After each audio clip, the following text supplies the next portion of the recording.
நீயும் முதல்வராகலாம் என்கிற புத்தகத்தை கொடுத்து தாவேக்காவில் இந்த என்னை நான் இணைத்துக் கொண்டேன். 6 ஆண்டு காலம் எந்த அரசியல் கட்சியிலும் என்னை இணைத்துக் கொள்ளாமல் திராவிட இயக்கத்தின் சொற்பொழிவாளர் என்று சொல்லி பெரியார் அண்ணா லட்சியங்களை பேசி வந்த நான் இன்றைக்கு தாவேக்காவில் இணைத்துக் கொண்டு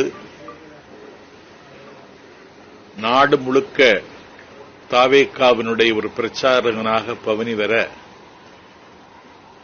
தம்பி விஜய் என்னை அனுமதித்திருக்கிறார். என்னை பார்த்த நிமிடத்தில் நான் உங்கள் ஃபேன் என்று சொல்லி அவர் சொன்ன நிமிடத்தில் நான் மெய்சிலிர்த்து போனேன். இப்படி ஒரு அங்கீகாரத்தை தம்பி தருவார் என்று நான் எதிர்பார்க்கவில்லை. டெல்லி சுப்ரீம் கோர்ட் கரூர் துயரத்திற்கு சிபிஐ என்கொயரி என்று உத்தரவு போட்ட அன்று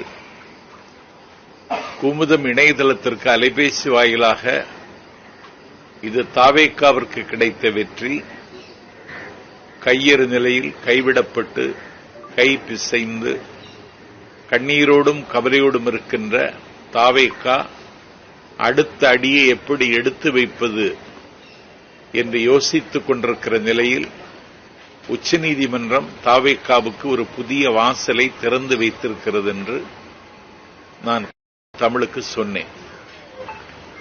அந்த நிமிடத்திலிருந்து அறிவாலயத்திலிருந்து